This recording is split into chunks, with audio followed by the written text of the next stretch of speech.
an historian. I'm a historian of basically Renaissance and Reformation, Northern Europe, specifically Ireland and England, and the relationship between them.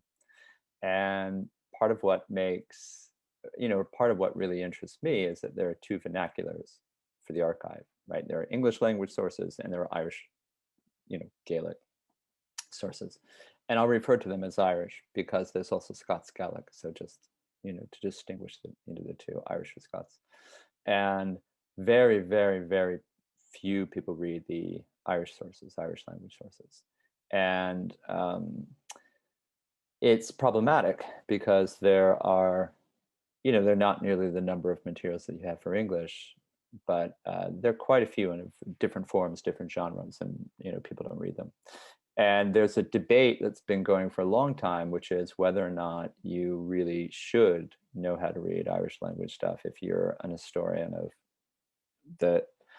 of that society during a period when the vast, vast majority of people were speakers of that language, right? So the analogy is, would you be a French historian or a Chinese historian and not read the language? And the answer would obviously be no.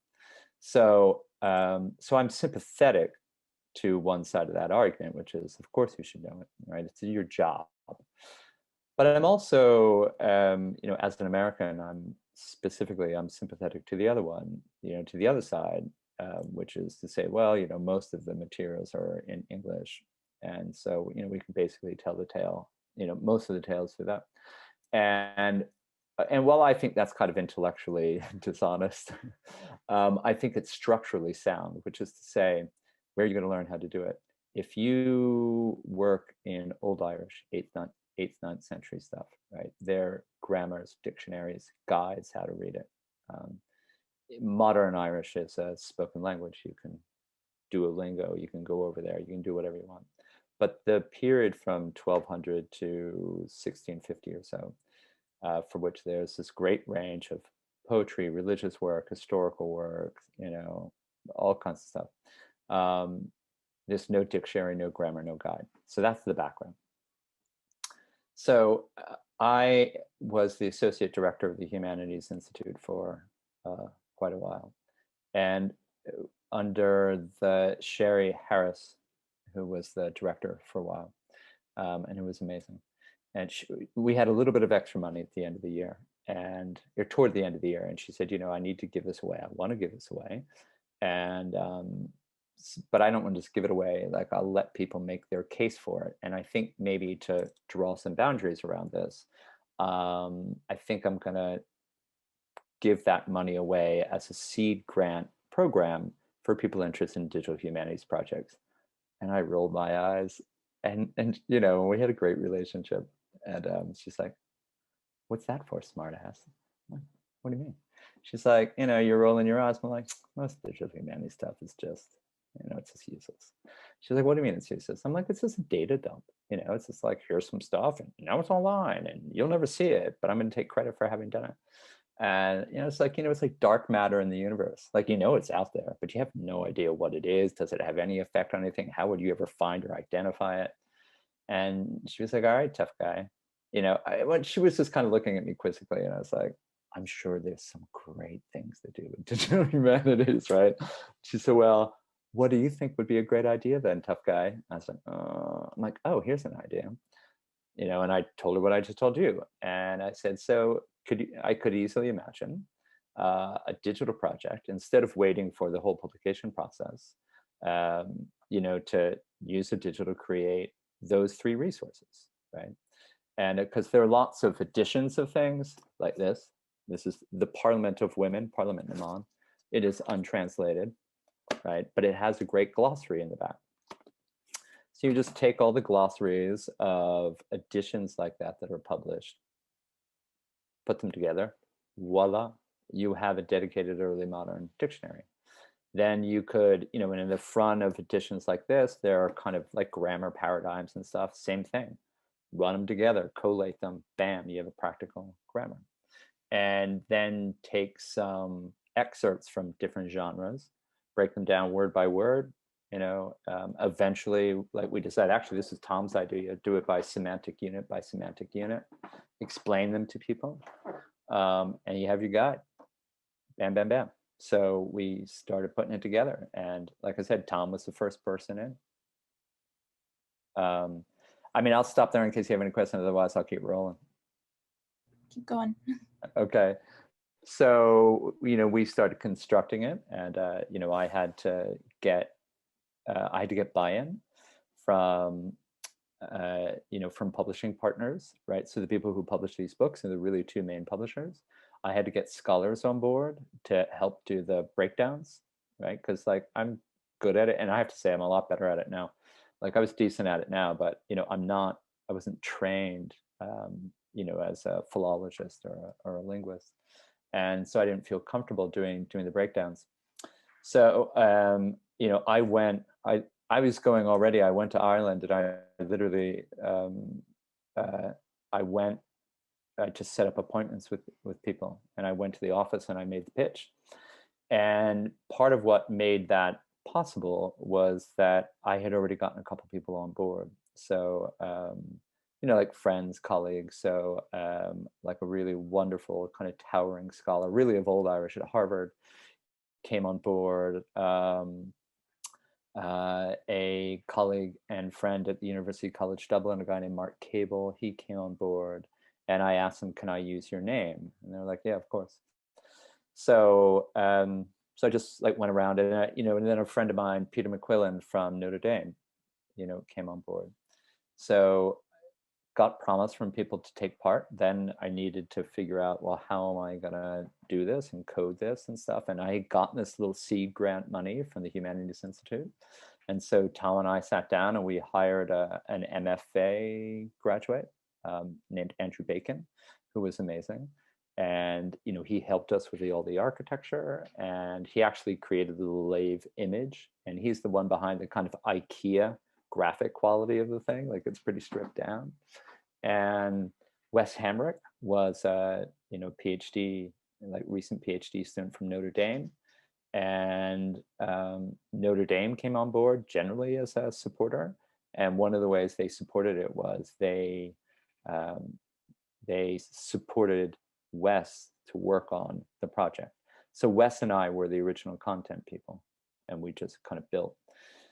So that group, we just started kind of putting it together, and we went to Ireland then and sort of presented it. Like, a couple of these people who said that they would help with the breakdowns, we basically started with one piece of prose and one piece of verse.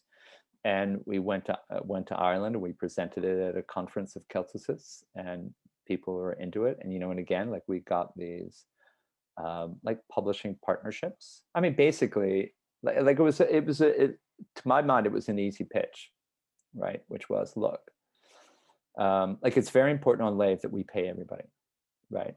Some amount, like whether it comes from Greenhouse or whether we pay you an honorarium for the work that you do.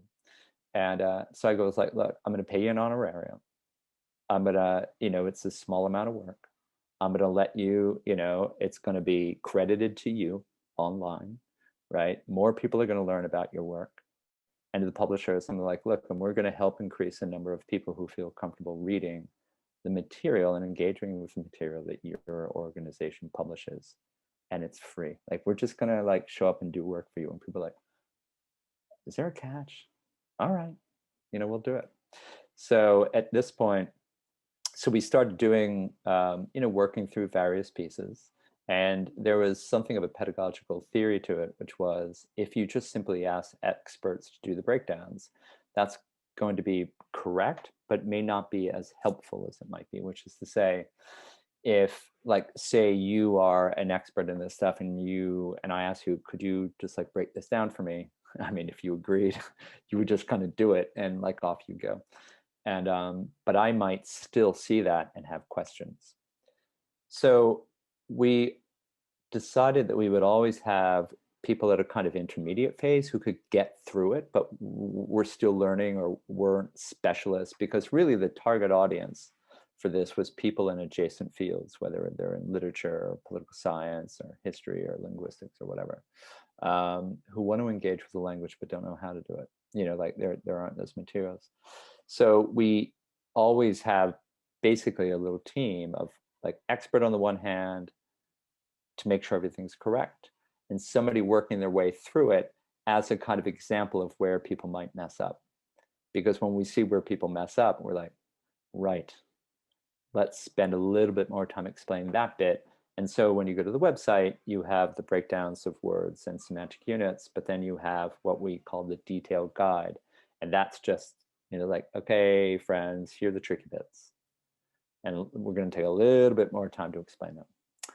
So we did that. And then Tom and I started thinking about the ways in which we might run Léamh through, because as you know, there are various prompts for Greenhouse, and typically they were from the ground up prompts, right? Like, here's a thing we're going to do. And for example, like the humility and conviction in public life, HCPL ones, like there were 3, and we just brought people together, and like people applied for them and the like. But there was the kind of yes and prompt. And ours was, and we thought this would be a good one, right? Which is like, okay, let's take this thing, which is kind of niche and kind of growing and international and multi-institutional. Where could it go next? And so it brought in a variety of people, Tom Lee being one of them. Wes kind of directed it and continues to write the sort of, the Léamh in Greenhouse collaboration, or the part of Léamh that is Greenhouse. And then we brought in a recent graduate of Trinity College Dublin, a woman named Deirdre Nicard. And she was actually a student of a guy named Owen McCord, no relationship, who was one of the kind of 2-person, really 4-person team, because me and Wes were on it, who did the very first text breakdown for Léamh, right? And so she came on board, and we brought her over, and she is. It's difficult to isolate like who are the greatest heroes of all this stuff, but she certainly is in contention. Just brilliant, absolutely brilliant as a scholar, and amazing as a colleague. So we brought her in, and so we all sat around and went through the Greenhouse process. And the Greenhouse process produced in us, or for our project, the idea that the next step down the road for teaching and learning Irish would be, because the grammar is really weird. I mean, it's not weird, it's just weird if you don't know it. And so we thought, oh, we should help people with grammar. Why don't we gamify it? And so we do a grammar game. And and Tom Lee is absolutely, like, we'd be worse than nowhere if it weren't for Tom Lee. I mean, who's just done such extraordinary work with that. So where things stand now, like if you go onto the site, like we have a bunch of people who've done things. We have a bunch of things in the works. The grammar game is in beta testing, like it's gone out, like people have reported back. We actually started working on a paleography tab, like a tab to the site on paleography, and just for anyone watching at home who may not know, which is just simply working through old handwriting, right? How do you read manuscripts? And so we're doing an Irish paleography primer. And so it's like background to the Irish hand, and then there's a graded quiz, right? And so we're syncing that with the grammar game, so you can both learn the grammar and you can learn to read manuscripts. So we're trying for a holistic approach. And I think the last thing I should say about it, I mean, there's kind of lots going on with it, is that one of the things that I think is really interesting, or that's important to me about Léamh, is that it is very greenhouseian, and always has been, in the sense that it is small d democratic. So for the longest time, you could go on the site, you'd have no idea who ran it. And that's not because we were hiding, but because we didn't think that was in keeping with the point. And I mean, you could find out that, I kind of kept the lights on, or Wes kind of kept the lights on, or what have you. Because there was a contact thing and it just went to my email. But it was really important for us to highlight the people who did the work and the people who were the publishers. And but over time, like, we did really want to make sure that the work that people were doing was, one, kind of ownable by them, right? So they could be part of this collective, and yet there would be elements of it that they could really take as their own and use as their own in their own professional journey, right? And so we wanted to make sure those people were highlighted. And so we finally did create something, I mean, it's like a working group. So it's a working group page. And so people like Emma, sorry, I'll get to that in a sec, Deirdre, Tom, and Emmett Dbara, who turned out to be, I mean, again, like, I suppose it's impossible to make comparisons about people who are, one, both brilliant, but two, just like tireless, in their work and creativity, like to make this project a real thing. So he did an MA in history here, and he was to my great, great pleasure and privilege. He was, worked with me. He was my advisee, but he also worked with Greenhouse on sorcery. But again, with this connection between me and Tom.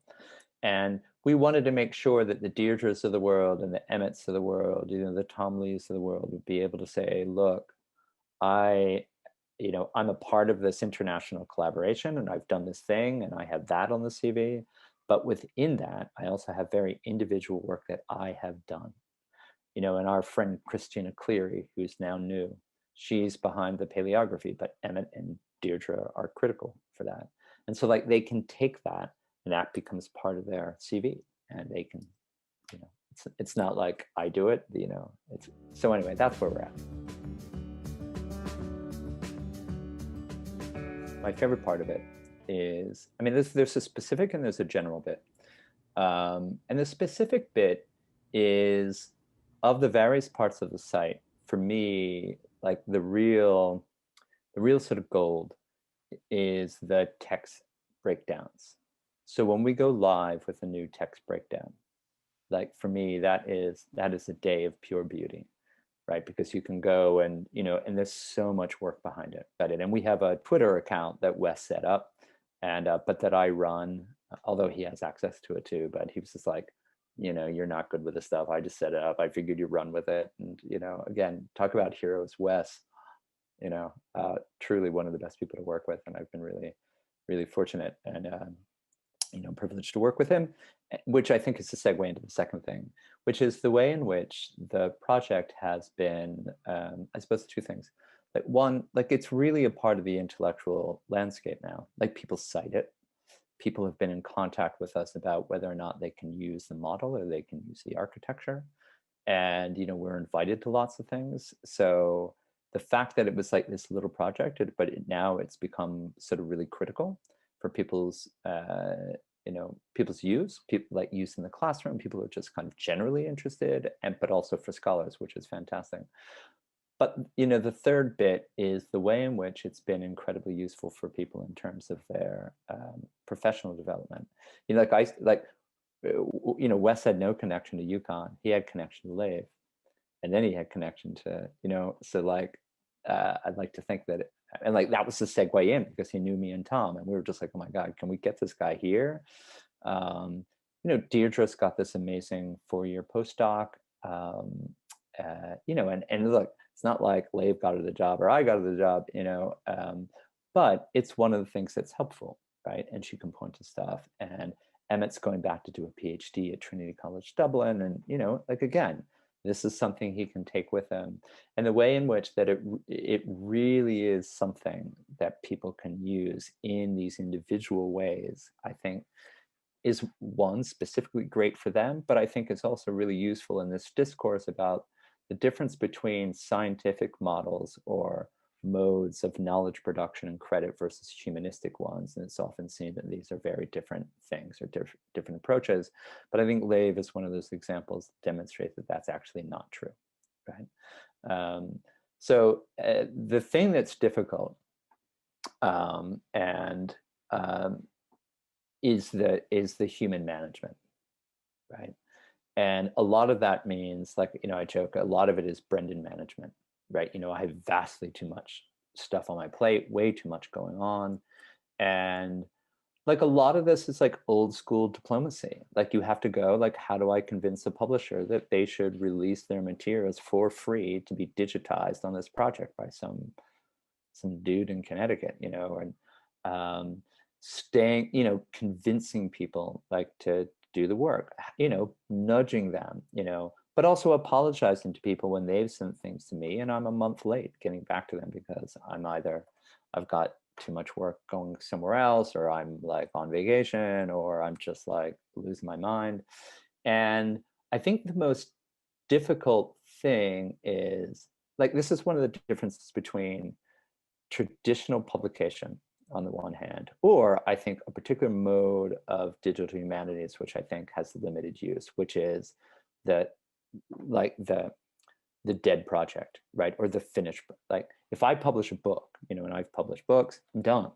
It's good. I can go off and do whatever I want. Or if I just do a digital project, I'm like, done. But this is a living, breathing, growing thing. And, it's like my third child, it's just like, all right, it's still there. It needs to be fed. It asks me things like, oh my God, it's out in the world. I have to, like, be responsible for it. Or so, I think lots of people aren't ready for that kind of stuff. And I think trying to balance that within your own kind of like work balance as well as work life balance is really difficult, but also trying to make sure you can kind of maintain those relationships. So in the kind of brave new world of the digital and stuff, I think the real foundational skills and challenges are fundamentally humanistic in this one.